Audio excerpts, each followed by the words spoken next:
Welcome to the debate.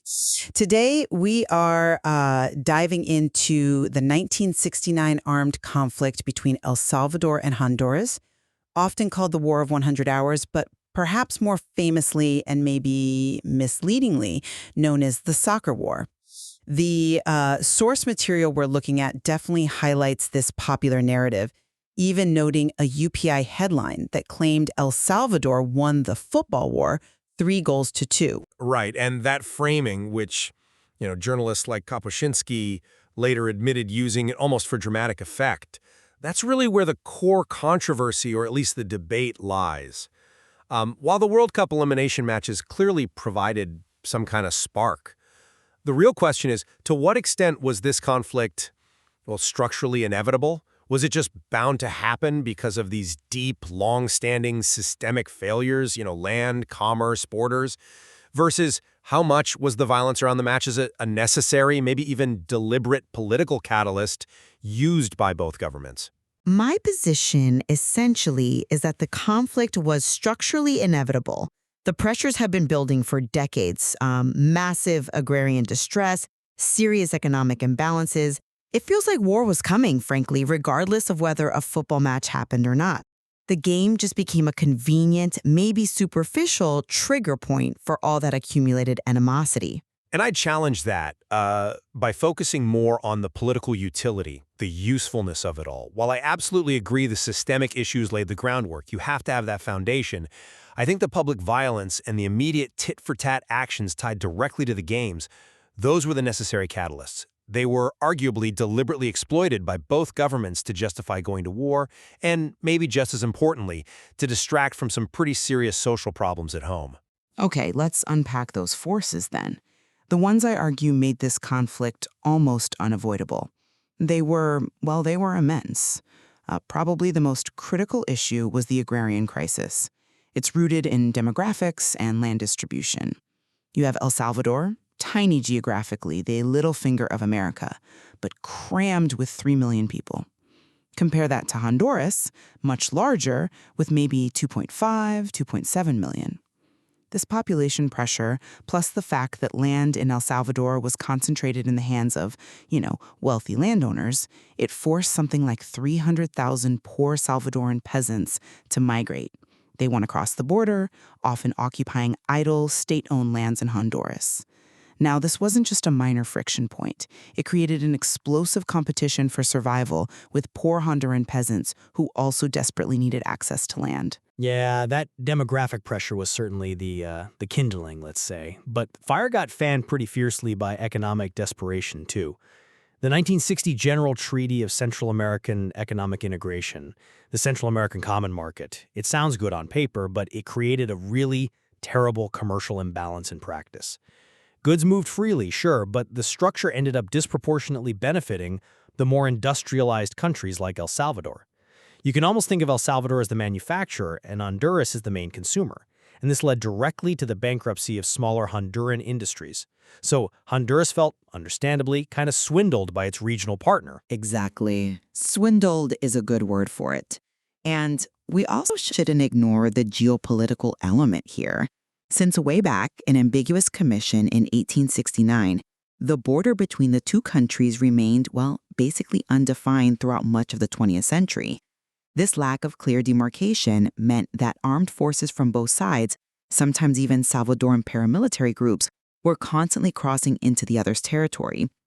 This caused perpetual kind of low-level military friction. So you combine 300,000 economic migrants, deep commercial resentment, and an ill-defined, actively patrolled border. Those three issues really formed a perfect storm, long before 1969. I agree that the gun was loaded, absolutely, but I maintain the government provided the finger on the trigger. Look at the sequence of violence around the matches. It provided the precise public crisis both sides seemed to need to escalate things. After the first match in Honduras, June 8th, there was violence against Salvadoran fans. Then the retaliatory violence in El Salvador after the second match on June 15th. It was reportedly much, much worse against the Honduran fans. And the actions that followed were quite rapid. They were immediate, and crucially, they felt political. Honduras responded by accelerating the expulsion of Salvadoran immigrants. They even used armed civilian groups like La Mancha Brava to help enforce it. This wasn't just a trickle. It became a targeted action that quickly swelled to around 17,000 deportees. And this mass retaliatory expulsion was the official reason the Salvadoran Interior Minister, Francisco José Guerriero, cited for breaking diplomatic relations on June 27th. That was before the final tiebreaker game was even played. The core truth, I think, is that the conflict served to cover up local social problems. The Honduran government, especially, used the patriotic fervor that flared up to distract from and effectively crush a massive general strike that had happened in 1968. Students, workers, merchants were involved. The war ensured that strike just, passed totally unnoticed. That feels like pretty clear evidence of deliberate political opportunism. I see why you focus on those 17,000 deportees as the critical trigger, but I'd still argue those specific expulsions were more like a predictable symptom, a symptom of a crisis that had already hit a critical mass. Remember, you already had 300,000 Salvadorans competing for resources in Honduras, and the Honduran government had already put a land law in place in 1969 specifically prioritizing land access only for native-born citizens. So the political decision to expel those 17,000, while harsh, seems more like the almost inevitable enforcement of protectionist laws reacting to this overwhelming structural pressure that was already there. That's a fair point about the structural pressures leading to the law itself. But I'd frame the expulsion a bit differently. Structural pressure, well, it's often a constant, right? Governments kind of exist to manage constants. The expulsion of 17,000 people, though, was carried out aggressively immediately following the match violence.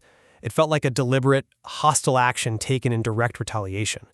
And that provided the Salvadoran government with the diplomatic pretext it needed. They cited abuse and persecution to officially sever relations. Severing ties, that's the political act that turns a simmering border crisis into an invasion plan, which is exactly what happened on July 14th. You needed that hostile political act tied directly to a very public event like the football matches to make that leap from a managed crisis to over warfare. And let's go back to this idea of political necessity. We have indications that governments on both sides actively, fanned the flames, promoted the war atmosphere. Why? To unify their nations, yes, but also to suppress internal dissent. The exploitation wasn't exactly subtle.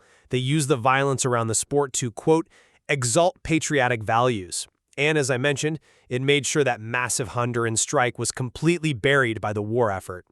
Now, if the systemic failures were truly sufficient on their own to cause the war, why did the government seemingly need to so dramatically exploit the football violence to actually initiate action and conveniently solve some unrelated domestic problems at the same time?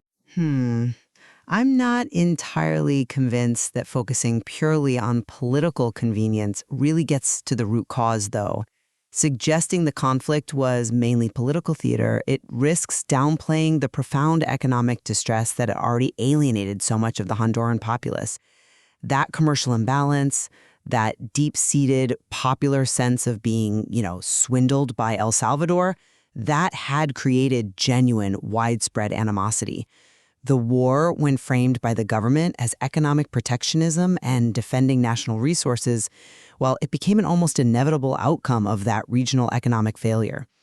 I see it less as manufacturing consent from scratch and more as capitalizing on an existing profound public rage against their neighbor.